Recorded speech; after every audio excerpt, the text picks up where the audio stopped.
মোহাম্মদপুর গিয়েছিলাম বাজার করার জন্য। খুব রোদ, একটু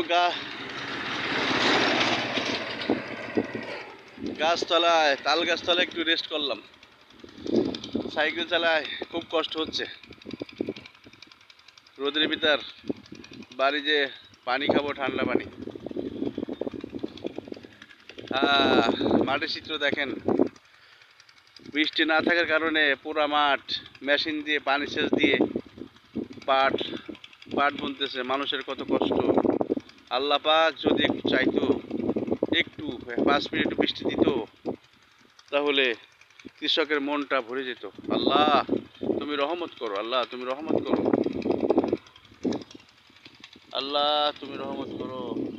একটু বৃষ্টি দাও, একটু বৃষ্টি দিয়ে ভরপুর করো আল্লাহ। রহমত করো, রহমত করো আল্লাহ। যারা ভিডিও সামনে দেখছেন যোগাযোগ করবেন।